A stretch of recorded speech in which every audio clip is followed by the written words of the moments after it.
So hello everyone, welcome to कैमराइजन। And हम पढ़ रहे थे कोऑर्डिनेशन कंपाउंड और उसके कुछ लिगांड क्या होता है वो पहचाने थे। लिगांड्स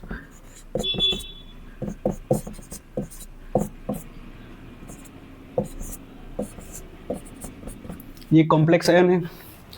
तो यहाँ पे ये हो गया सेंट्रल मेटल,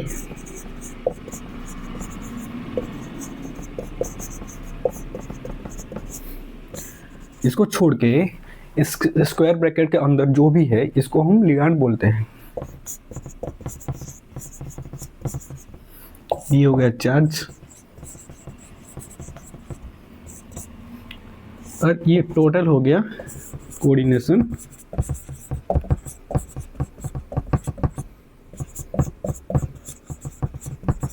स्फीयर और एंटिटी। ठीक है, ये कोऑर्डिनेशन स्फीयर और एंटिटी हो गया टोटल, ये मिला के स्क्वायर ब्रैकेट में। और ये हो गया सेंट्रल एटम एंड उसको छोड़ के जो भी है सेंट्रल एटम से जो भी कोऑर्डिनेट बॉन्ड से अटैच्ड है इसको हम लिगांड बोलते हैं। ठीक है, इतना हमने जाना था। और लिगांड के क्लासिफिकेशन देखे थे। लिगांड कितने टाइप के होते हैं? एक तो होता है अनायनिक लिगांड।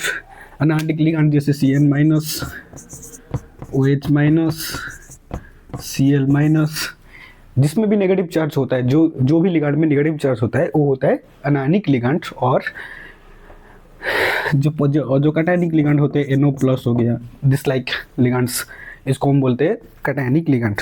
और कुछ न्यूट्रल लिगांड भी होते हैं। न्यूट्रल लिगांड जैसे कि NH3, H2O, ठीक है, H2O, कार्बोनिल, ये भी हो गया न्यूट्रल लिगांड।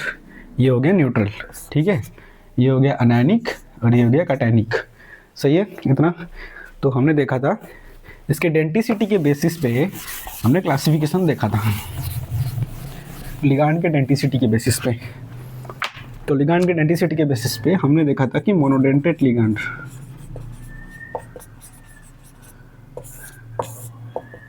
मोनोडेंटेट लिगांड यानी कि जो भी लिगांड सेंट्रल मेटल के साथ एक ही कोऑर्डिनेट बॉन्ड फॉर्मेशन करता है, एक ही बॉन्ड से अटैच्ड होता है और उसमें एक ही डोनर एटम होता है, इसको हम बोलते हैं मोनोडेंटेट लिगांड, जिसकी डेंटिसिटी 1 होगी। डेंटिसिटी मतलब कितने नंबर ऑफ डोनर एटम है जो कि कोऑर्डिनेट बॉन्ड से सेंट्रल एटम या फिर आयन से अटैच्ड है। सही है, तो इसको हम बोलते हैं डेंटिसिटी। डेंटिसिटी के बेसिस पे अगर किसी की डेंटिसिटी 1 है, तो जैसे अमोनिया हो गया, इसके एक ही लोन पेयर है तो यही कोऑर्डिनेट बॉन्ड फॉर्मेशन करता है सेंट्रल मेटल के साथ। तो ये हो गया। जैसे कि वाटर है, वाटर पे ये है। आप सोचोगे कि ऑक्सीजन में तो 2 लोन पेयर होते हैं, लेकिन नहीं, वो 2 लोन पेयर से वो 2 कोऑर्डिनेट बॉन्ड नहीं बनाता, इसकी नेचर ही ऐसा है। तो ये एक ही कोऑर्डिनेट बॉन्ड बनाएगा। ये भी हो गया मोनोडेंटेट। अगर Cl- कोई अनायनिक लिगांड ले लिया तो ये जो नेगेटिव चार्ज है यही डोनेट करता है, तो ये भी हो गया मोनोडेंटेट लिगांड। एंड Br- जैसे हेलोजन हो गया, तो ये भी मोनोडेंटेट लिगांड होते हैं। और कार्बोनिल भी मोनोडेंटेट लिगांड भी होता है। और इसके बाद आता है बाइडेंटेट लिगांड।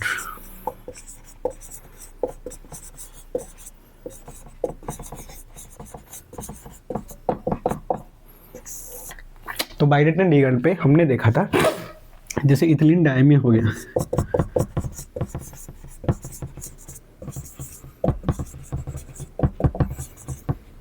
इथिलीन डायमीन पे क्या होता है? CS2 NH,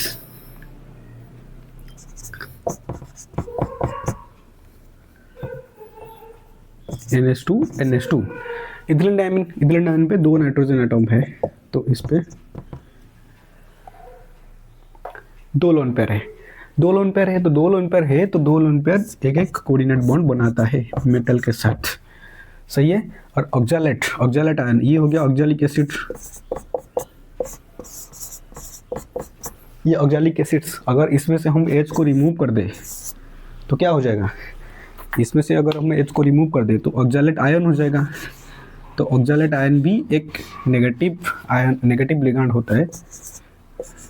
और ये जो 2 नेगेटिव चार्ज होता है ना ऑक्सीजन के ऊपर, ये दोनों डोनेट करते हैं, दो कोऑर्डिनेट बॉन्ड बनाएंगे ऑक्सैलेट आयन।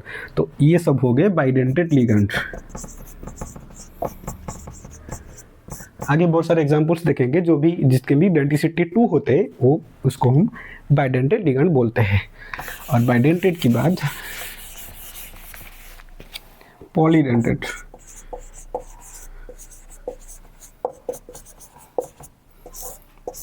ठीक है, पॉलीडेंटेड लिगैंड जैसे ethylene diamine tetra acetic acid,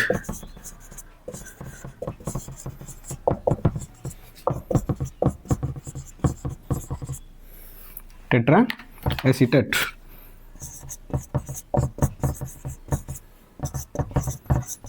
iron,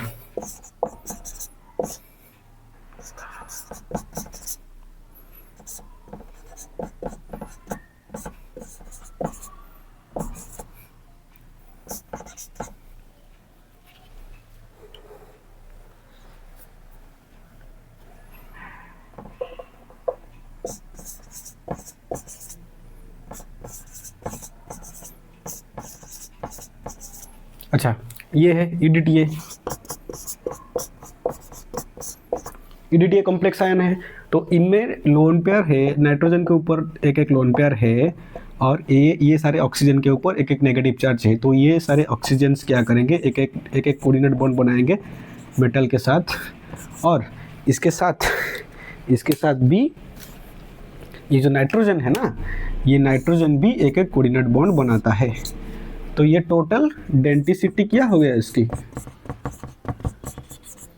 density is equal to 6। तो इसको हम हेक्साडेंटेट बोलते हैं। और अगर दो से ज़्यादा डेंसिटी आ गया तो इसको हम पॉलीडेंटेट बोल देते हैं इन जनरल, ठीक है।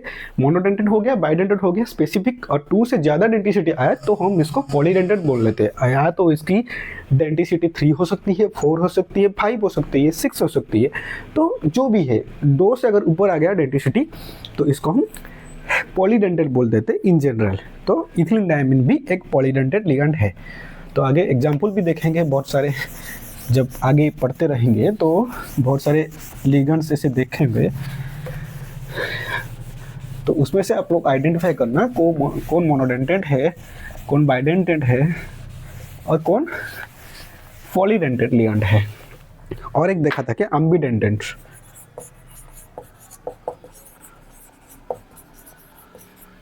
एम्बिडेंटेट लिगैंड हो गया, जैसे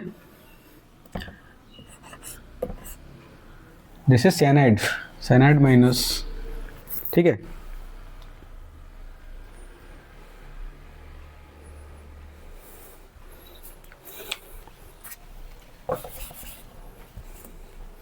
HCN माइनस और NCS, ठीक है, NCS। तो ये क्या हो गया, ये दोनों फॉर्मूला सेम है, H और carbon, sulphur, carbon and nitrogen, ठीक है।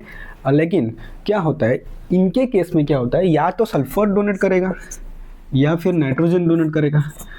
इनका नेचर ही ऐसा होता है कि ये एक ही टाइम पे एक ही डोनर एटम से ही सेंट्रल एटम को डोनेट करते हैं और एक टाइम पे एक डोनर एटम ही कोऑर्डिनेट बॉन्ड बनाता है। तो इस तरह के जो लिगैंड होते हैं इनको हम एम्बिडेंटेट बोलते हैं। या तो मेटल के साथ H सल्फर बॉन्ड बनाएगा या फिर मेटल के साथ क्या बनाएगा, NCS नाइट्रोजन बॉन्ड बनाएगा, नाइट्रोजन के लोन पेयर, या फिर सल्फर की नेगेटिव चार्ज।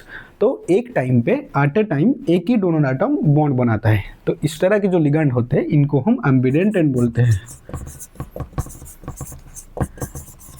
ठीक है। ये हो गया डेंसिटी की बेसिस पे इनकी। और एक और देखा था क्या, ONO, अगर ONO माइनस ये हो गया, अगर ऑक्सीजन से डोनेशन हुआ तो ये एक अलग लिगैंड हो जाएगा, और अगर नाइट्रोजन से ligand donation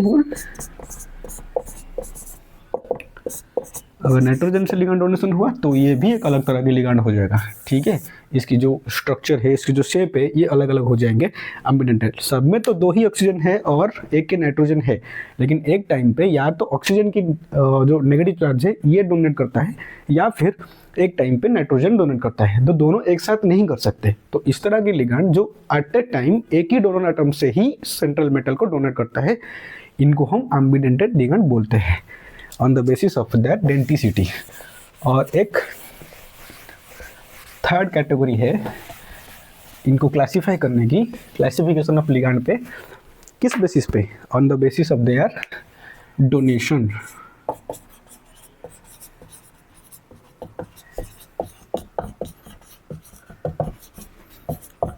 donation, on the basis of their donation. तो on the basis of donation में क्या आता है? पहले सिग्मा डोनर,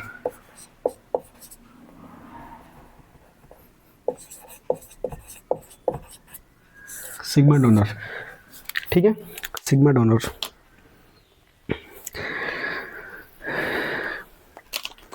देखो, लिगेंड्स दैट डोनेट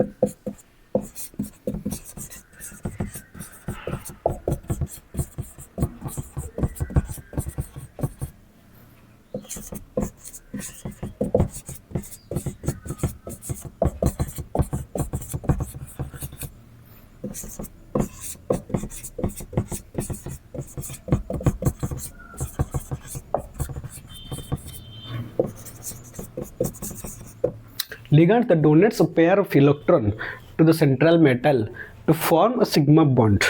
जो भी लिगैंड एक पेयर ऑफ इलेक्ट्रॉन डोनेट करता है सेंट्रल मेटल को एक सिग्मा बॉन्ड की फॉर्मेशन के लिए, तो इसको हम सिग्मा डोनर लिगैंड बोल देते हैं। सिग्मा डोनर, जैसे कि सपोज NH3 का एग्जांपल हमने ले लिया, इसका एक लोन पेयर है, ये जब मेटल को एक डोनेट करेगा तो ये हेड ऑन ओवरलैप होंगे। NH3 में N की जो लोन पेयर है, ये मेटल की जो ऑर्बिटल है वैकेंट ऑर्बिटल, इसके साथ हेड ऑन ओवरलैप करेंगे। तो जब हेड ऑन ओवरलैप करेंगे तो एक सिग्मा बॉन्ड की फॉर्मेशन होता है। तो जब सिग्मा बॉन्ड की फॉर्मेशन होगा तो इस लिगैंड को हम सिग्मा डोनर लिगैंड बोलते हैं। सही है? क्लियर है? एकदम बेसिक लैंग्वेज में जो भी लिगैंड एक पेयर ऑफ इलेक्ट्रॉन डोनेट करके एक सिग्मा बॉन्ड फॉर्मेशन करता है उसको हम सिग्मा डोनर बोलते हैं। ठीक है? और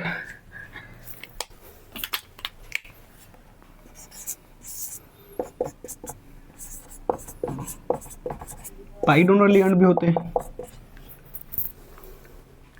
पाई डोनर लिगैंड भी होते हैं।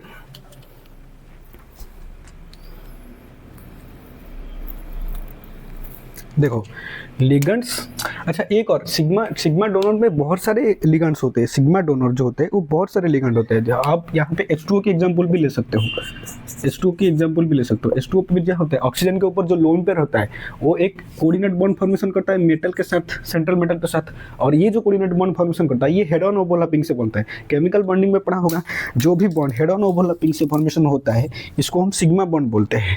तो वाटर भी एक सिग्मा डोनर हो गया। तो यहाँ पे हम Cl माइनस, Br माइनस ये सब को भी ले सकते हैं। ये भी जब कोऑर्डिनेट बॉन्ड फॉर्मेशन करेंगे मेटल के साथ ये एक सिग्मा बॉन्ड भी फॉर्मेशन करेगा। वैसे तो सारे के सारे लिगैंड सिग्मा डोनर ही होते हैं। Every ligand is sigma donor first. After becoming sigma donor they can become pi donor, pi acceptor etcetera. ठीक है? तो पाई डोनर किसको बोलते हैं? पाई डोनर वो होते हैं लिगैंड्स दैट डोनेट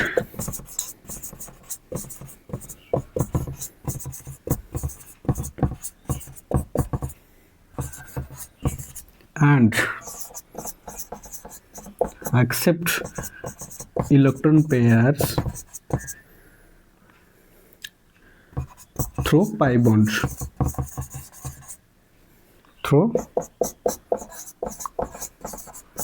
क्या समझ में है? Ligands that donate and accept, ligands that donate as well as accept a pair of electron through pi bond.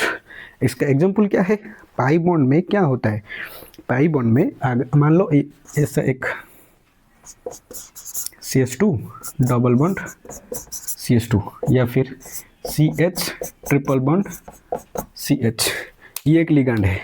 जब ये वाला लिगैंड जब डोनेट करेंगे, इनके पास का कोई ऑनसाइड पेयर ऑफ इलेक्ट्रॉन है? इनके पास कोई भी ऑनसाइड पेयर ऑफ इलेक्ट्रॉन नहीं है। तो ये जब भी ये भी लिगैंड के जैसे एक्ट करते हैं, लेकिन जब ये सेंट्रल मेटल को डोनेट करेंगे, ये कहाँ से करेंगे?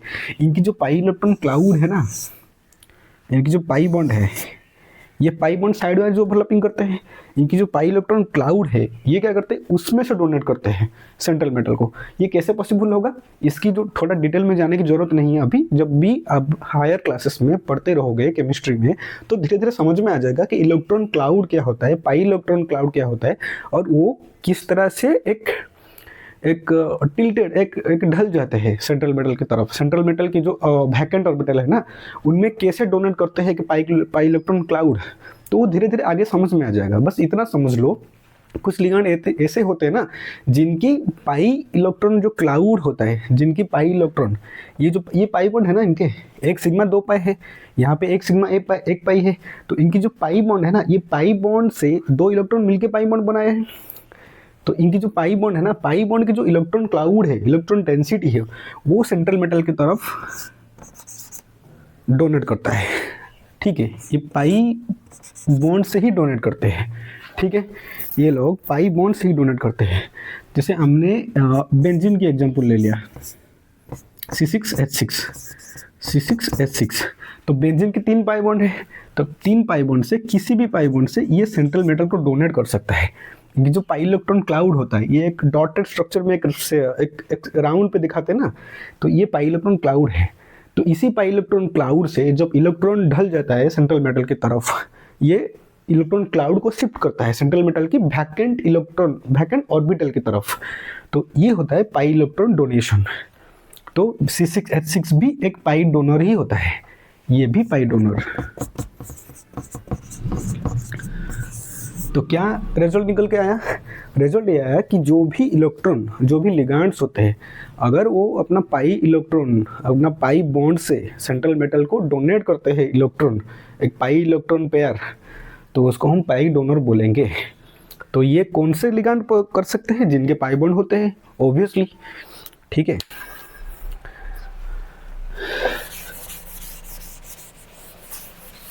तो सिग्मा डोनर हो गया और पाई डोनर हो गया, और पाई एक्सेप्टर भी है।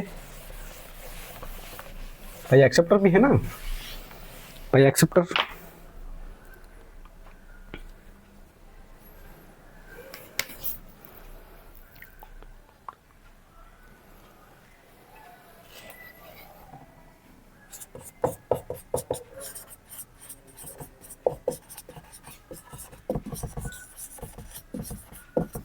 तो पाई एक्सेप्टर लिगैंड कौन होते हैं? पाई एक्सेप्टर लिगैंड वो होते हैं ligands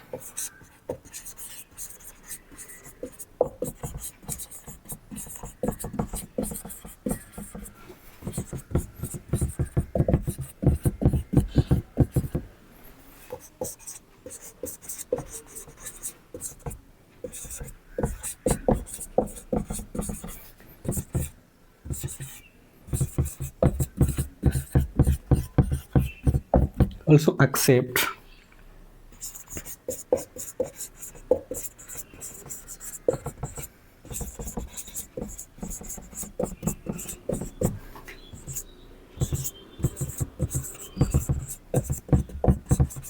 appreciable amount of electron density।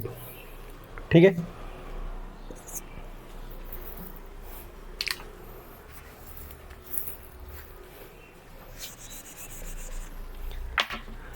it's a spelling mistake।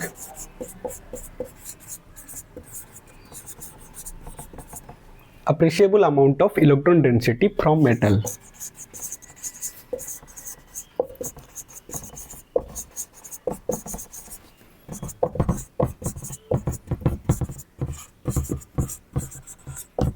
Vacant पाइस्टर ऑर्बिटल्स। अच्छा, जब हम केमिकल बॉन्डिंग पढ़ रहे थे, एक ही जब भी कोई बॉन्ड होता है, जैसे कोई पाई बॉन्ड फॉर्मेशन होता है, तो इसमें बॉन्डिंग ऑर्बिटल भी होते हैं, नॉन बॉन्डिंग ऑर्बिटल भी होते हैं। जब हम मॉलिक्यूलर ऑर्बिटल थ्योरी भी पढ़ रहे थे 11th में कहीं पे पढ़ा होगा, मैंने भी यहाँ पे यूट्यूब पे मिल जाएगा आपको वीडियो। तो जब भी कोई भी बॉन्ड फॉर्मेशन होता है, अगर पाई बॉन्ड फॉर्मेशन हुआ तो पाई स्टार ऑर्बिटल भी होगा। अगर सिग्मा बॉन्ड फॉर्मेशन हुआ है तो सिग्मा स्टार ऑर्बिटल भी फॉर्मेशन होगा। स्टार का मतलब नॉन बॉन्डिंग होता है। अगर पाई बॉन्ड है तो ऊपर पाई स्टार भी होगा, अगर सिग्मा बॉन्ड है तो सिग्मा स्टार भी होगा। तो ऐसे करके हम मॉलिक्यूलर ऑर्बिटल थ्योरी को रिप्रेजेंट करते हैं, ड्रॉ करते हैं, डायग्राम को ड्रॉ करते हैं। तो जब भी कोई लिगैंड एक इलेक्ट्रॉन पेयर डोनेट करके एक सिग्मा बॉन्ड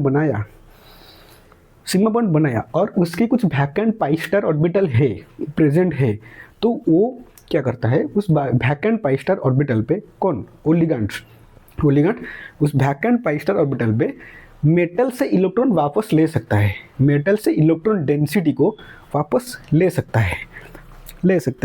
तो ऐसे लिगैंड तो क्या करते हैं, जैसे मान लो साइनाइड, एग्जाम्पल के लिए मान लो साइनाइड।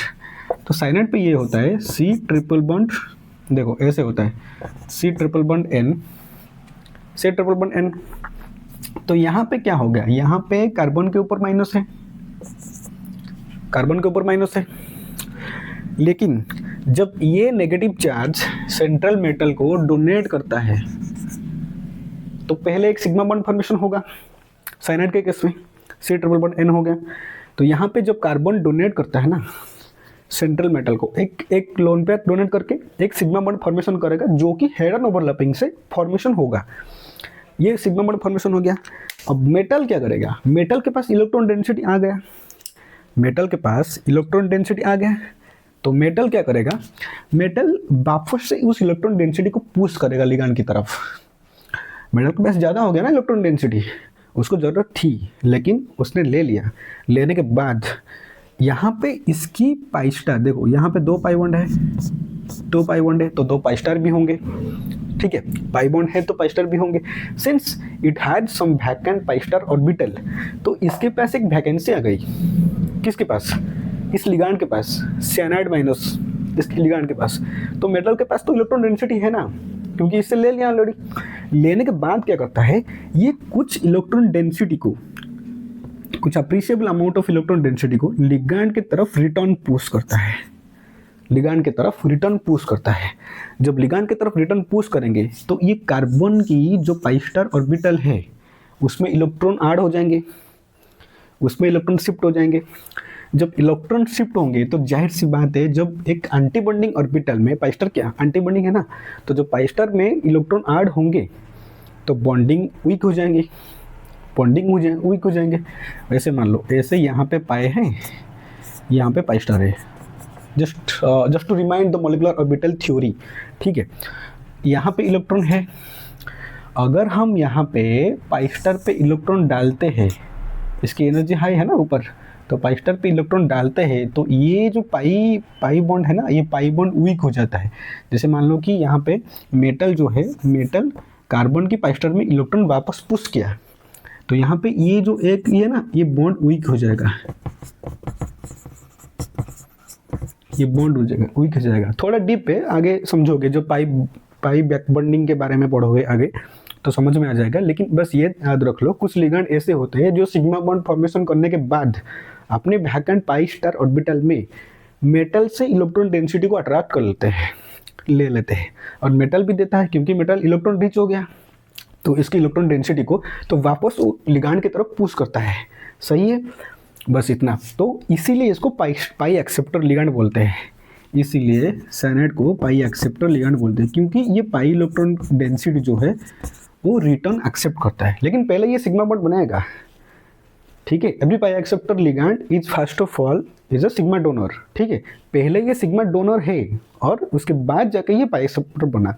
पहले एक बॉन्ड बनाया जो कि सिग्मा बॉन्ड था, फिर मेटल के पास जब इलेक्ट्रॉन डेंसिटी आ गई तो मेटल इसकी पाई स्टार में इलेक्ट्रॉन को पुश करेगा, इलेक्ट्रॉन डेंसिटी को पुश करेगा। डेंसिटी एक इलेक्ट्रॉन नहीं पुश कर रहा है, इलेक्ट्रॉन डेंसिटी ऐसे होता है, अगर कोई ऐसे एक क्लाउड होता है इलेक्ट्रॉन की, तो इस इलेक्ट्रॉन डेंसिटी जब सिमेट्रिकली डिस्ट्रीब्यूट हुआ है, अगर कोई पोलर मॉलिक्यूल कोई वैकेंट ऑर्बिटल आ गया तो इलेक्ट्रॉन डेंसिटी ऐसे हो जाएगा, शिफ्ट हो जाएगा, ठीक है, शिफ्ट हो जाएगा। तो मेटल की तरफ जब इलेक्ट्रॉन डेंसिटी था वो सिमेट्रिकल था, मेटल की इलेक्ट्रॉन डेंसिटी। जब इसके पास वैकेंट ऑर्बिटल देखा मेटल ने, तो मेटल ने अपना इलेक्ट्रॉन डेंसिटी को पुश किया लिगैंड की तरफ। लिगैंड को भी जरूरत थी, वैकेंट ऑर्बिटल था, तो इसकी जो इलेक्ट्रॉन डेंसिटी है मेटल की, तो ये रिटर्न पुश हो गया लिगैंड की तरफ। तो ये कार्बन ने क्या किया ना, अपना पाई स्टार ऑर्बिटल में जो कि वैकेंट था, इस इलेक्ट्रॉन डेंसिटी को ले लिया, ठीक है। तो इसीलिए इस तरह से साइनाइड माइनस बन गया एक पाई एक्सेप्टर लिगैंड, एक पाई एक्सेप्टर लिगैंड। और एक एग्जांपल देखते हैं, जैसे कार्बोनिल हो गया, CO हो गया, तो कार्बोनिल भी सेम कॉन्सेप्ट पे एक्ट करता है। तो जब कार्बोनिल पे आएंगे तो ये क्या करेगा, C triple bond O, C triple bond O। यहाँ पे ये न्यूट्रल क्यों है? क्योंकि ऑक्सीजन के पास 2 बॉन्ड बनाने की कैपेसिटी थी, लेकिन इस पे अपना इलेक्ट्रॉन पेयर डोनेट करके एक और कोऑर्डिनेट बॉन्ड बनाया, तो इसके ऊपर एक प्लस चार्ज हो गया। और कार्बन की वैलेंसी 4 है, लेकिन इन्होंने 3 बॉन्ड बनाया, 3 बार बनाना, इसलिए इसके पास एक नेगेटिव है। ठीक है, एक नेगेटिव है, एक एक्स्ट्रा इलेक्ट्रॉन है यहाँ पे, तो एक एक्स्ट्रा इलेक्ट्रॉन बॉन्ड बना सकता है। तो यहाँ पे जब कार्बोनिल डोनेट करता है, इससे कार्बोनिल जब डोनेट करता है तो यहाँ पे क्या होता है, मेटल के पास इलेक्ट्रॉन डेंसिटी आ गया। कार्बोनिल के केस में मेटल के पास इलेक्ट्रॉन डेंसिटी आ गया। अब ये वाला लिगांड को थोड़ा ध्यान से ऑब्जर्व करो।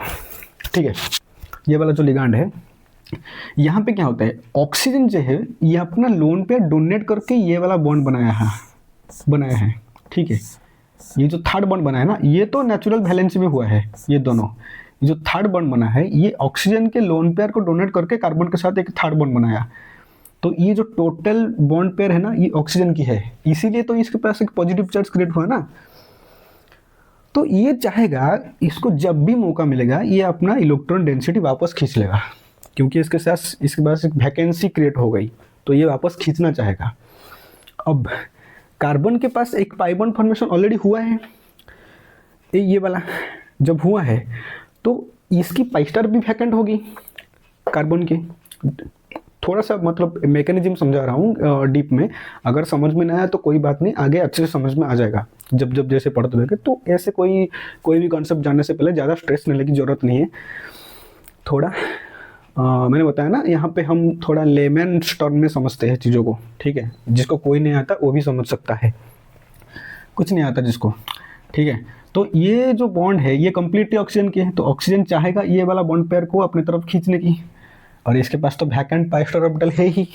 तो जब मेटल के पास इलेक्ट्रॉन डेंसिटी आ गया तो मेटल क्या करता है, अपना इलेक्ट्रॉन डेंसिटी वापस से कार्बन की तरफ पुश करता है, और इसने आसानी से ले भी लिया क्योंकि इसके पास वैकेंट पाई स्टार ऑर्बिटल था। ठीक है, तो जब ले लिया तो ये वाला जो बॉन्ड था, ये वाला बॉन्ड जो ऑक्सीजन ने टोटल लोन पेयर को डोनेट करके बनाया था, तो वो अपना इलेक्ट्रॉन डेंसिटी विड्रॉ कर लेता है।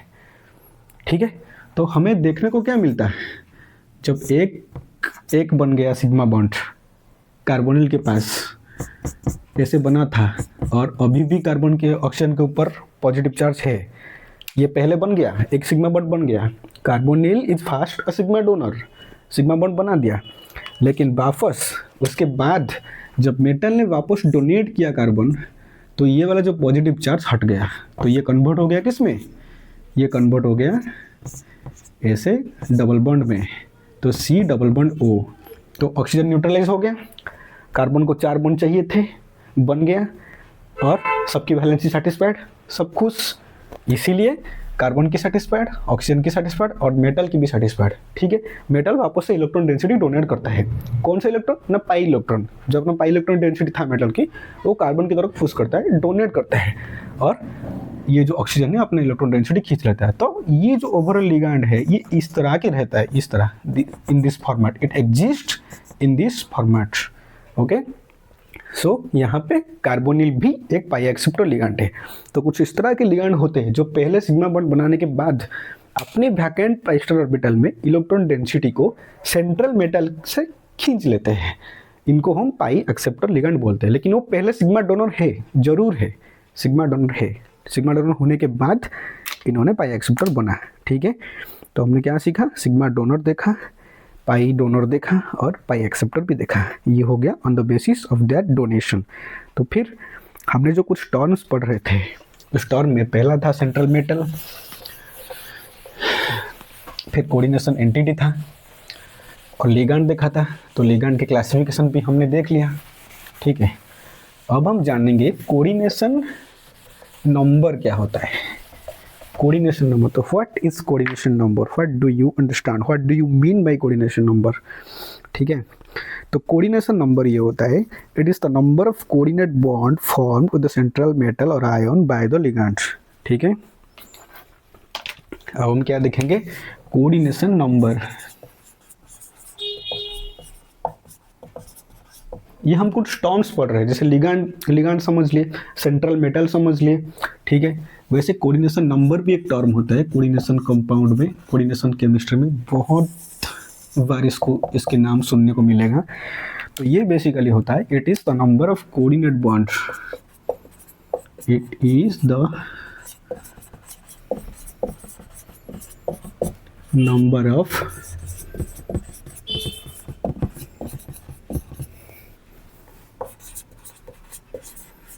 bond,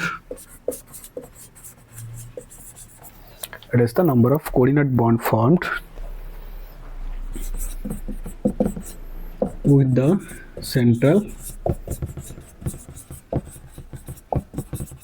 metal or ion। सही है। It is the number of coordinate bond formed with the central metal और आयन। जैसे देखो यहाँ पे हमने आयरन ले लिया, साइनाइड 6 ले लिया और इसकी जो चार्ज है वो 3 माइनस आ गया। ठीक है, 3 माइनस आ गया। ये कॉम्प्लेक्स है तो इसमें आयरन की जो कोऑर्डिनेशन नंबर है वो कितना हो जाएगा। आप बस देखो कि कितने नंबर ऑफ लिगैंड अटैच्ड है, कितने नंबर ऑफ लिगैंड अटैच्ड है एक सेंट्रल एटम से।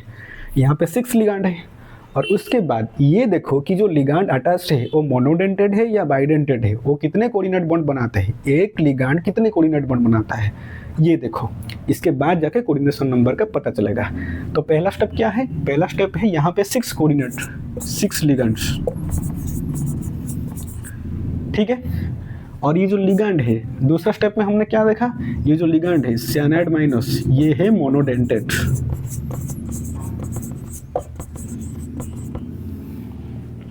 ठीक है, ध्यान रखना ये CnS नहीं है या HCN माइनस नहीं है, ये साइनाइड है Cn माइनस। तो ये एक ही जो होता है एक ही कोऑर्डिनेट बॉन्ड बनाता है सिग्मा बॉन्ड में, एक ही कोऑर्डिनेट बना। हालांकि वो अलग बात है, ये पाई एक्सेप्टर लिगैंड है, ये पाई इलेक्ट्रॉन डेंसिटी को अट्रैक्ट करता है, एक्सेप्ट करता है, लेकिन ये सिग्मा बॉन्ड तो एक ही बनाता है ना, एक ही बनाता है। तो ये हो गया हमारा मोनोडेंटेड लिगैंड। तो जब एक साइनाइड एक कोऑर्डिनेट बॉन्ड बनाएगा तो 6 साइनाइड कितने कोऑर्डिनेट बॉन्ड बनाएंगे, 6 कोऑर्डिनेट बॉन्ड बनाएंगे। तो यहाँ पे आयरन के साथ 6 कोऑर्डिनेट बॉन्ड फॉर्मेशन हुआ है और ये एक ऑक्टाहेड्रल शेप में रहते हैं। ठीक है,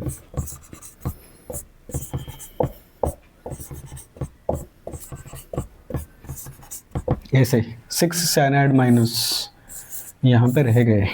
ठीक है, तो सिंस यहाँ पे आयरन के साथ 6 कोऑर्डिनेट बॉन्ड फॉर्मेशन हुआ है तो इसके लिए यहाँ पे इस वाले कॉम्प्लेक्स पे आयरन की कोऑर्डिनेशन नंबर हो गया कितना, कोऑर्डिनेशन नंबर हो गया 6। ठीक है, कोऑर्डिनेशन नंबर हो गया 6। अगर हम निकेल के साथ लेते हैं, निकेल के साथ कार्बोनिल के 4 लेते हैं, ये वाले कॉम्प्लेक्स, यहाँ पे कार्बोनिल एक कार्बोनिल मोनोडेंटेड होता है, एक कार्बोनिल एक कोऑर्डिनेट बॉन्ड बनाएगा। ठीक है, तो 4 कार्बोनिल कितने कोऑर्डिनेट बॉन्ड बनाएंगे, 4 ही बनाएंगे। तो सिंस यहाँ पे 4 नंबर ऑफ 4 लिगैंड्स और सारे के सारे लिगैंड मोनोडेंटेड, तो यहाँ पे निकेल की जो कोऑर्डिनेशन नंबर हो गई वो हो गई 6 नहीं 4। तो सिंस 4 कोऑर्डिनेट बॉन्ड फॉर्मेशन हुआ है तो यहाँ पे निकेल की कोऑर्डिनेशन नंबर 4 आ गया। ठीक है, तो जितने number of coordinate bond formation हुआ है सेंट्रल मेटल के साथ, इसी को हम सेंट्रल मेटल के कोऑर्डिनेशन नंबर बोलते हैं। सही है, ये हो गया कोऑर्डिनेशन नंबर। अब कोऑर्डिनेशन स्फीयर पता है, जो हमने कोऑर्डिनेशन एंटिटी बताया था, कोऑर्डिनेशन एंटिटी और स्फीयर एक ही बात होता है। ठीक है, मैं इसको डाटा डिटेल में अब समझा नहीं रहा हूँ क्योंकि ये बहुत ही सिंपल सी चीज़ है। अगर मान लो कि यहाँ पे मैंने एक कॉम्प्लेक्स लिखा था, वही वाला कॉम्प्लेक्स साइनाइड माइनस 3 माइनस, तो ये एक टर्म है कोऑर्डिनेशन एंटिटी। तो ये स्क्वायर ब्रैकेट के अंदर जो भी है, ये टोटल जो सिस्टम है, ये टोटल सिस्टम को हम कोऑर्डिनेशन एंटिटी बोलते हैं।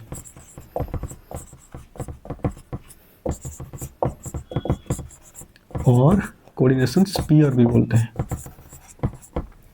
ठीक है, कोऑर्डिनेशन स्फीयर भी बोलते हैं। अच्छा, मान लो यहाँ पे कोई काउंटर आयन हुआ, तो कोई काउंटर आयन, मान लो यहाँ पे क्लोरीन था, बाहर स्क्वायर ब्रैकेट के बाहर जो भी है ये कोऑर्डिनेशन एंटिटी में नहीं आएगा। स्क्वायर ब्रैकेट के अंदर जो है ना, इसी को हम कोऑर्डिनेशन एंटिटी बोलते हैं। तो बेसिकली जो स्क्वायर ब्रैकेट है वो स्क्वायर ब्रैकेट को ही हम कोऑर्डिनेशन स्फीयर बोलते हैं। उसके अंदर जो भी रहेगा इंक्लूडिंग द चार्ज, चार्ज तो इसी का है ना, चार्ज थोड़ी ना क्लोरीन का है, बाहर जो है इसका ये चार्ज नहीं, ये चार्ज इसी का है। तो ये हो गया कोऑर्डिनेशन एंटिटी। ये टोटल देखो, ये हो गया कोऑर्डिनेशन एंटिटी ये, और ये हो गया इसके काउंटर एन। ठीक है, हालांकि ये गलत है, दिस इज रॉन्ग। यहाँ पे ऐसे क्लोरीन 3 अटैच नहीं होते। ठीक है, नहीं होते, अगर होते तो किसी भी कॉम्प्लेक्स पे ऐसे होते तो कोऑर्डिनेशन स्फीयर उसको बोलते हैं। किसको ना, टोटल जो स्क्वायर ब्रैकेट के अंदर जो भी रहे ना उसको हम कोऑर्डिनेशन स्फीयर बोलते हैं। ठीक है, हाँ, तो इसको लैंग्वेज में लिखना चाहूँ तो central atom ion and the ligands attached to it and they are enclosed in a square bracket and is collectively called as coordination sphere। तो कौन कौन रहा कोऑर्डिनेशन स्फीयर पे? सेंट्रल एटम रहा, the ligands that is the atom, the molecules or ions attached to it as ligands and its charge also, they are enclosed in a square bracket, it is the collectively called as coordination sphere or coordination entity। Correct है। Then coordination polyhedron क्या है? Coordination polyhedron ये एक term है, बस इसको हम समझ लेते हैं। कोऑर्डिनेशन पॉलीहेड्रन क्या है?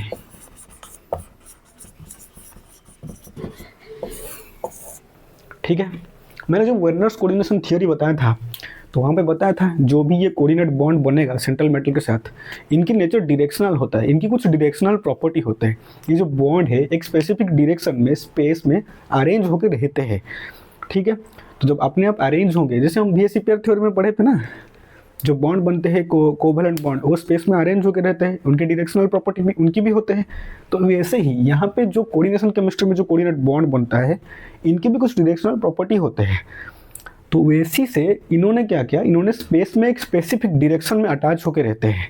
तो एक स्ट्रक्चर बनाएंगे, एक शेप बनाएंगे। तो जब शेप बनाएंगे इनके शेप के कुछ डेफिनेट, कुछ गिने चुने शेप भी है, ये कोई रैंडम शेप नहीं बना लेंगे। तो कुछ गिने चुने हैं, जैसे कि मान लो किसी पे कोऑर्डिनेशन नंबर 4 है, किसी के कोऑर्डिनेशन नंबर 4 है, तो यहाँ पे मेटल के साथ 4 लिगेंड अटैच है। तो ये एक लिगेंड हो गया। तो मैंने क्या बताया था, जब एक सेंट्रल एटम से चार अलग अलग एटम अटैच्ड हो तो वहाँ पे टेट्राहेड्रल शेप आता था। ठीक है, हमने पहले देखा था केमिकल बॉन्डिंग में। जैसे यहाँ पे हमने लिया था, वहाँ पे क्या, वहाँ पे लिया था मीथेन की केस में लिए थे। तो जब 4 बॉन्ड अटैच्ड है तो वो टेट्राहेड्रल शेप में रहेंगे। तो वैसे ही यहाँ पे जब कोऑर्डिनेशन स्फीयर में कोऑर्डिनेशन नंबर 4 होता है तो यहाँ पे 4 लिगेंड ऐसे ही अटैच्ड होते हैं। ठीक है, तो ये बनाते हैं टेट्राहेड्रल शेप।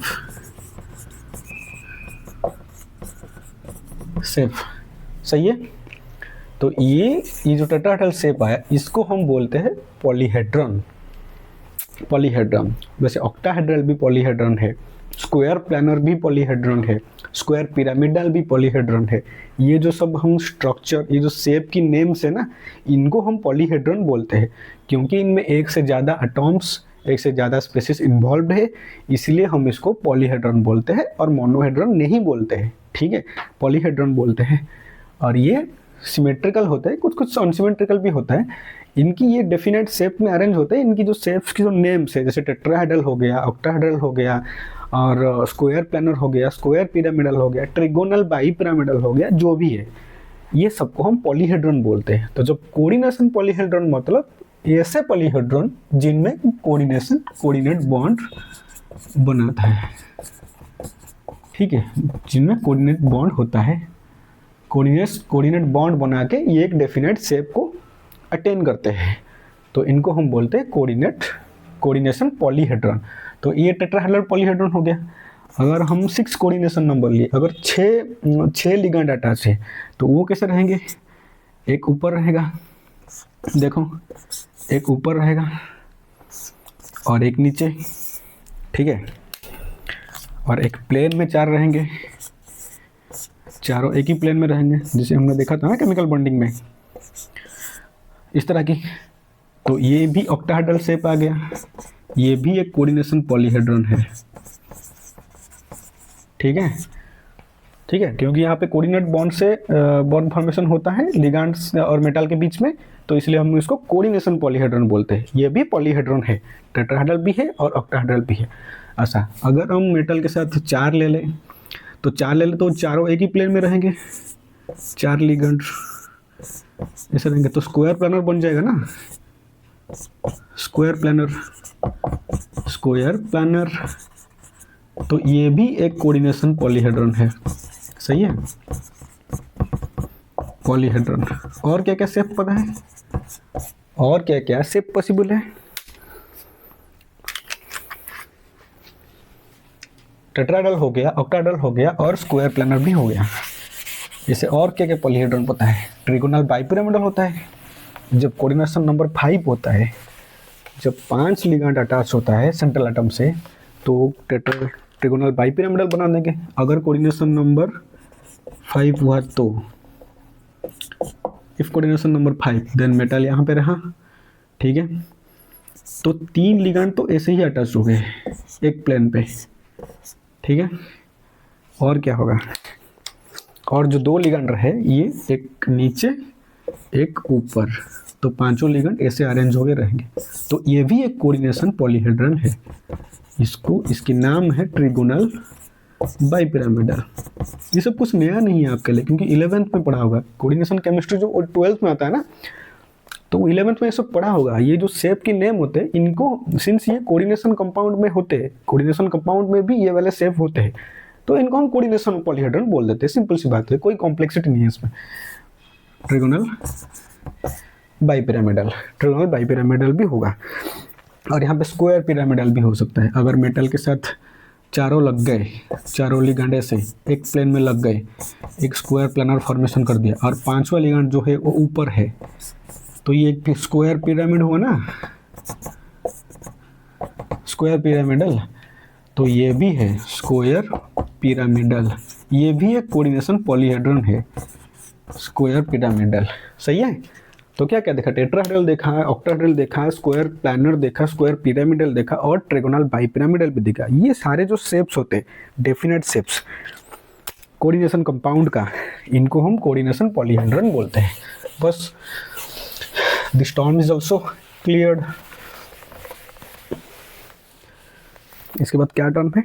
हाँ, जो मेन टर्म है वो है ऑक्सीडेशन नंबर। सही है, ऑक्सीडेशन नंबर क्या होता है?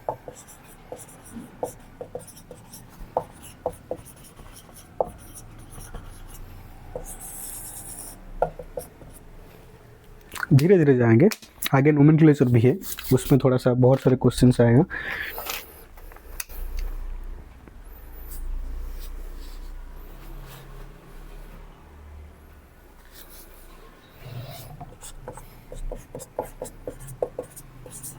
मैं डिफरेंशियल लिख देता हूँ यहाँ पे। Defined, it is defined as the charge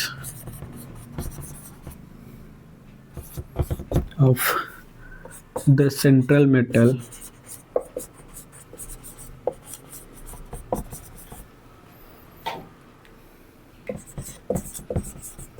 would carry if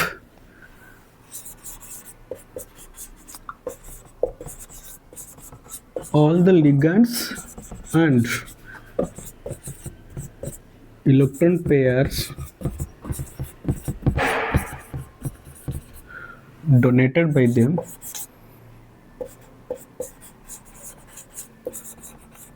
are removed।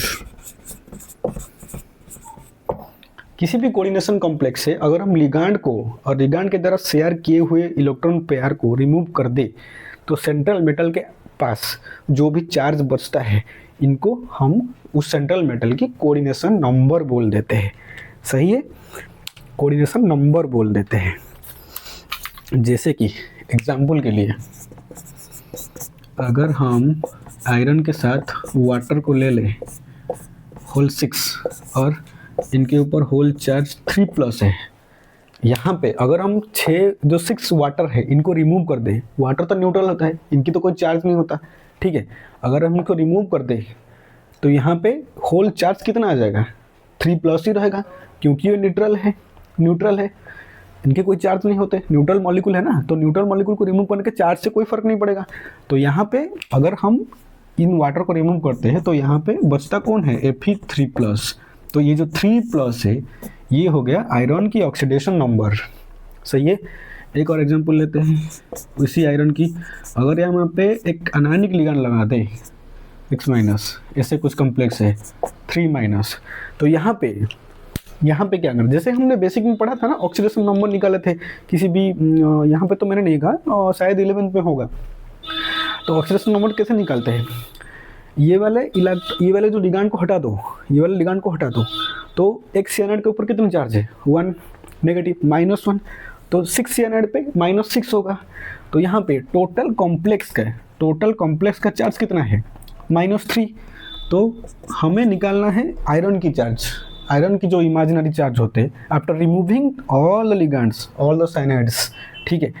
तो मान लो suppose the charge of the iron is X, मान लो, और इनकी चार्ज कितनी है, एक सियानाइड की -1, तो 6 सियानाइड की -6 प्लस 6 इंटू -1 है ना, 6 लिगेंड है ना, तो -1, टोटल कितना आ गया, टोटल आ गया -3, टोटल आ गया माइनस। तो x इजिकल टू इधर ले लो -3, इधर -6, इधर जाके +6 x इजिकल टू +3। सही है, कैलकुलेशन सही है। तो ये वाले जो कैलकुलेशन होते हैं, तो x इजिकल टू +3 आ गया, यानी कि आयरन जो है इसकी जो ऑक्सीडेशन नंबर है ये +3 है। ठीक है। तो आयरन +3 ऑक्सीडेशन स्टेट में है। सही है। अगर हम और एक एग्जांपल ले, पहले लिगांड को देखो, लिगांड की चार्ज कितना है, लिगांड अगर न्यूट्रल हुआ तो कोई फर्क नहीं पड़ेगा, जो ओवरऑल कॉम्प्लेक्स की चार्ज होगा वही आएगा। ठीक है। अगर लिगांड नेगेटिव हुआ तो लिगांड को ऐसे x डाल दो, कॉपर सियानाइड की होल 4 और 3-, ऐसे कोई कॉम्प्लेक्स है।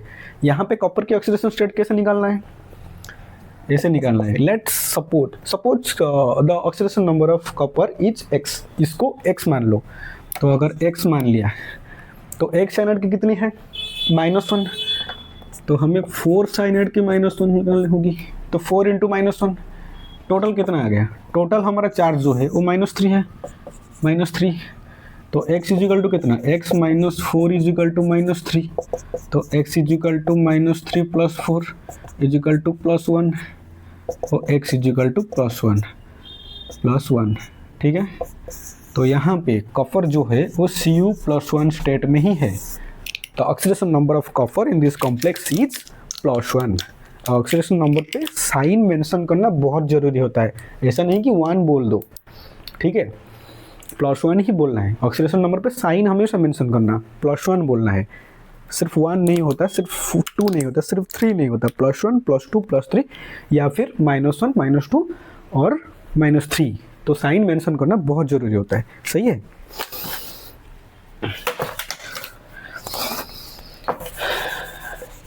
तो ऑक्सीडेशन नंबर क्या हो गया, it is the imaginary charge. ये दिखता नहीं है लेकिन हमें कैलकुलेट करना पड़ता है। अगर हम सारे के सारे लिगांड को विड्रॉ कर ले तो जो चार्ज सेंट्रल मेटल के ऊपर बचता है after removing all the ligands and the electron pairs also, ligand को हटाओगे तो उनकी इलेक्ट्रॉन पेयर को तो रिमूव करोगे ही, ऑब्वियस सी बात है। और सबको रिमूव करने के बाद जो सेंट्रल मेटल के ऊपर जो इमेजिनरी चार्ज बचता है ना, इसी को हम ऑक्सीडेशन नंबर बोलते हैं। ठीक है। The time 49।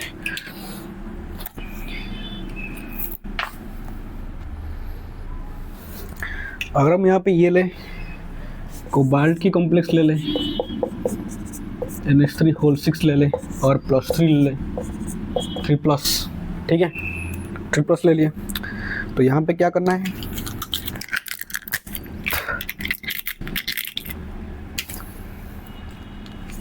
यहाँ पे 40 तो oxidation number of cobalt, in this complex.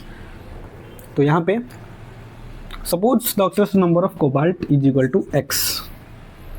वैसे ही सब में कैलकुलेट करना है। टोटल एक्स जिसका पूछा है उसको एक्स लगा दो, एक्स मान लो, और लिगांड की जो चार्ज है, लिगांड की चार्ज को पुट कर दो, सबको ऐड करने के बाद इक्वल्स टू कर दो टोटल चार्ज का इक्वल्स कर दो, फिर एक्स की वैल्यू मिल जाएगी। ठीक है, अगर यहाँ पे एक से ज़्यादा मेटल हुआ ना तो उसको 2x कर देना, 3x कर देना। ठीक है, एक का x लेना, जिसका पूछा है उसको x ले लो। ठीक है, x है। और अमोनिया की चार्ज कितना है? अमोनिया एक न्यूट्रल लिगेंड है तो अमोनिया की 0 हो जाएगी। ठीक है, तो 6 × 0 is equal to total charge कितना है? Total charge +3। ठीक है, तो x + 0 इज इक्वल टू +3, तो x is equal to +3। Simple सी बात है। तो यहाँ पे कोबाल्ट जो है वो कोबाल्ट 3+1 स्टेट में एग्जिस्ट करता है अगर हम सारे लिगेंड को रिमूव कर दे। तो oxidation number of cobalt is equal to +3 in this complex, this particular complex. जैसे कोबाल्ट +2 में भी हो सकता है लेकिन पर्टिकुलर कॉम्प्लेक्स में हमें निकालना होता है। ठीक है, तो ऐसे ही निकाल दो। और एक बात रह गई कि होमोलेप्टिक और हेटेरोलेप्टिक कॉम्प्लेक्स क्या होता है। होमोलेप्टिक ये होता है अगर हमें एक कॉम्प्लेक्स में एक ही तरह की लिगेंड देखे, सारे के सारे लिगेंड एक ही है, तो उसको हम होमोलेप्टिक बोलते हैं। ठीक है, ये भी एक टर्म है, उसको हम होमोलेप्टिक बोलते हैं। अगर अब एक से ज़्यादा तरह की लिगेंड देखने को मिला तो हम इसको हेटेरोलेप्टिक बोल देते हैं, होमोलेप्टिक कॉम्प्लेक्स और heteroleptic.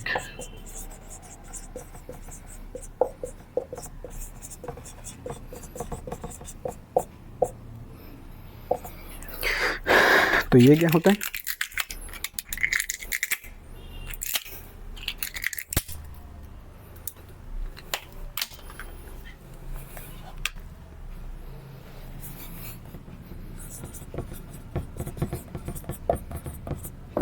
Complexes having only one type of ligand।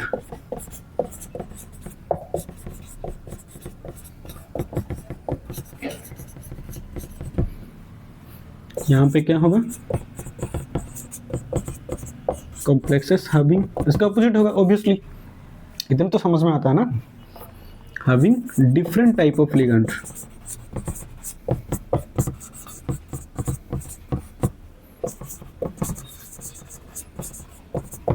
ठीक है, अगर हम FeS2O6 लिए तो यहाँ पे सारे के सारे लिगेंड वाटर ही है। ठीक है, all the ligands are same, तो इसीलिए हम इसको होमोलेप्टिक बोल सकते हैं। अगर Fe साइनाइड भी ले ले तो यहाँ पे भी सारे के सारे all the ligands are cyanide minus, तो यहाँ पे भी इसको हम होमोलेप्टिक कॉम्प्लेक्स बोल सकते हैं। CO6 बोल दिए तो यहाँ पे भी all the ligands are carbonyl, all the ligands are same, तो इसको भी हम होमोलेप्टिक कॉम्प्लेक्स बोल सकते हैं। अगर निकेल भी हो गया, कार्बोनिल के 4 अटैच्ड है। ठीक है, तो यहाँ पे भी all the ligands are carbonyl. If all the ligands are same type, then that complex is called homoleptic complex. And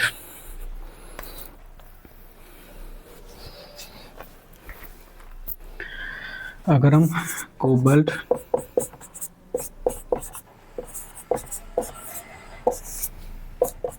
ऐसा अगर कॉम्प्लेक्स हुआ तो 4 अमोनिया है, 2 क्लोरीन है, तो डिफरेंट टाइप ऑफ लिगेंड हुए ना ऐसे कॉम्प्लेक्सेस में, जहाँ में there are 2 or more different type of ligands are present in those complexes, they are called heteroleptic complexes. ठीक है, स्टेप ये तो आप देखते ही समझ जाओगे। अगर सारे के सारे लिगेंड सेम है तो होमोलेप्टिक है, अगर different type of ligand present है कॉम्प्लेक्स में तो उसको हम हेटेरोलेप्टिक कॉम्प्लेक्स बोल देते हैं।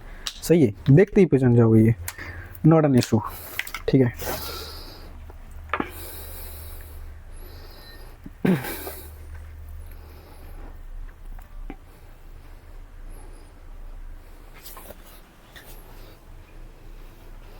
ओके, यहाँ तक ठीक है। तो in the next class in this series of coordination chemistry we will learn about IUPAC nomenclature, ठीक है। वो आज तो पॉसिबल नहीं है, लेकिन वीडियो बहुत लंबा हो गया, तो आगे की क्लास में हम देखेंगे कि आईयूपैक नोमेनक्लेचर कैसे होता है। जैसे अब एक कंपाउंड लेते हैं, जैसे CH3COOH, जो लोग ऑर्गेनिक पढ़ चुके हैं ऑर्गेनिक में, उनके लिए बता देता हूँ कि यहाँ पे एक यूनिट होता है, इसको हम बोलते हैं इंटरनेशनल यूनियन ऑफ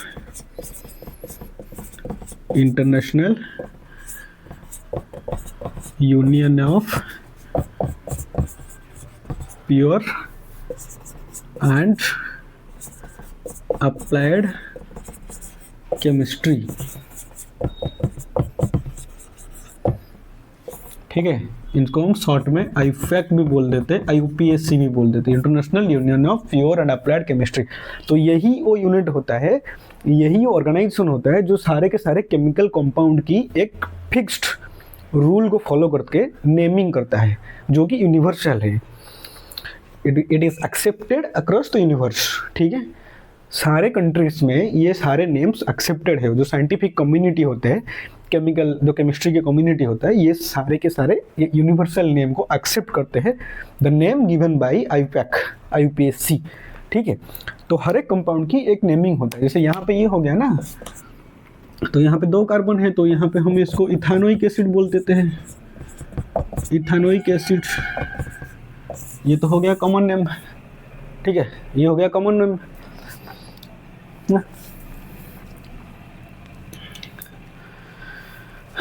तो ये जो नेम होते हैं,